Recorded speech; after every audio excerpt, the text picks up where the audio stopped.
திருவண்ணாமலை அருணாச்சலேஸ்வரர் திருக்கோயிலை ஒட்டிய 14 கிலோமீட்டர் கிரிவல பாதையில் நித்யானந்தா ஆசிரமம் செயல்பட்டு வருகிறது. இந்த ஆசிரமம் சார்பில் உலகம் முழுவதிலும் தினந்தோறும் 1.5 கோடி பேருக்கு அன்னதானம் வழங்கப்படுகிறது. நித்யானந்த சுவாமிக்கு அன்னதானம் வழங்குவது என்பது சிறு வயதில் விநாயகர் சதுர்த்தி முதல் அன்னதானம் வழங்குவதை ஒரு லட்சியமாக கொண்டிருந்ததாக சொல்லப்படுகிறது.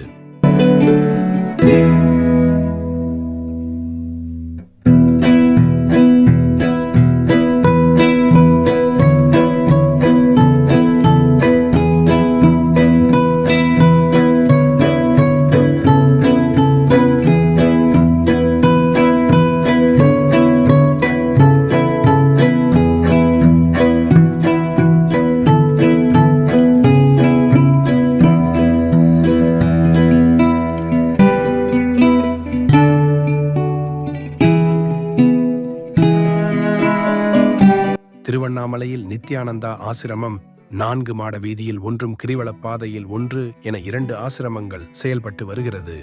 இதில் தினம்தோறும் 5000த்திற்கும் மேற்பட்டோருக்கு அன்னதானம் வழங்கப்படுகிறது. அனைத்து பக்தர்களுக்கும் அன்னதானம் வழங்க வேண்டும் என்பதே இவர்களின் நோக்கமாக இருக்கிறது.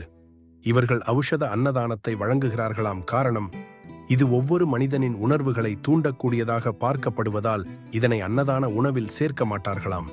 தொடர்ந்து ஒரு மண்டலம் இது போன்ற உணவை சாப்பிட்டால் நமது வாழ்க்கையில் அடுத்தவரை பழிவாங்கும் என்ற எண்ணம் இருக்காது என்று கூறுகிறார்கள்.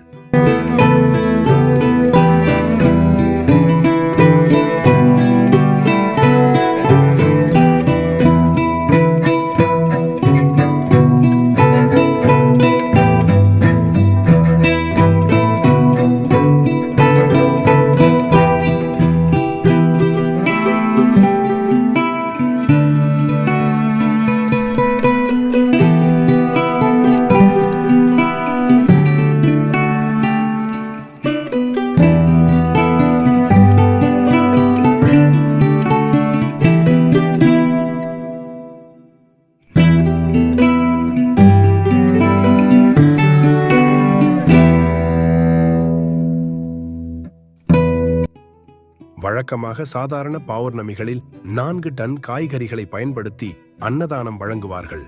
சித்ரா பௌர்ணமிக்கு கத்திரிக்காய், முட்டைக்கோஸ், கேரட் உள்ளிட்ட காய்கறிகள் 10 முதல் 11 டன் காய்கறிகளை பயன்படுத்தி அன்னதானம் வழங்குவதாக கூறுகின்றனர். சமைப்பதற்கு அரிசி 26 கிலோ பை, சுமார் 100 பைக்கு மேல் சமைப்பதாக தெரிவிக்கின்றனர். மேலும் பாரம்பரிய சிறுதானியத்தை பயன்படுத்தும் நோக்கில் சுண்டக்கல்லை, கருப்பு கடலை, வெள்ளை கடலை, மொச்சைகளை உள்ளிட்டவைகளை பயன்படுத்தி சமைக்கின்றனர்.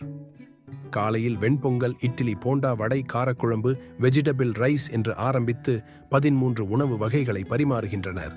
சாதாரண பௌர்ணமிகளில் 1 முதல் 1.2 லட்சம் பக்தர்களுக்கு அன்னதானம் வழங்குவார்கள் என்றும், இதே சித்ரா பௌர்ணமிக்கு 2 முதல் 2.5 லட்சம் பக்தர்களுக்கு அன்னதானம் வழங்குவார்கள் என்று தெரிவிக்கின்றனர்.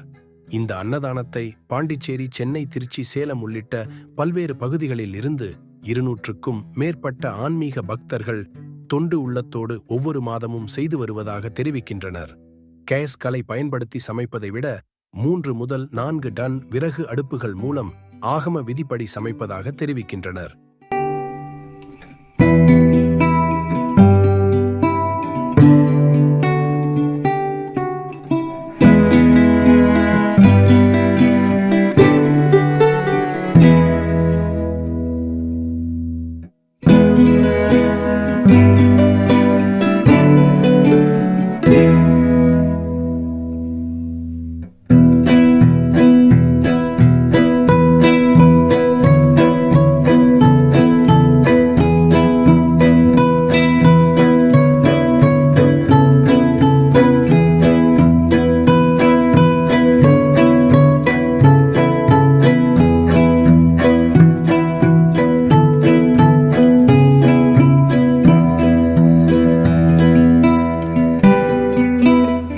கிரிவலம் வரும் அனைவரும் பசி இல்லாமல் கிரிவலம் வர வேண்டும் என்பதே நித்யானந்தாவின் கட்டளையை ஏற்று ஆன்மீக பக்தர்கள் அன்னதானம் செய்து வருவதாக நித்யானந்தா சீடர் ஒருவர் தெரிவித்தார்.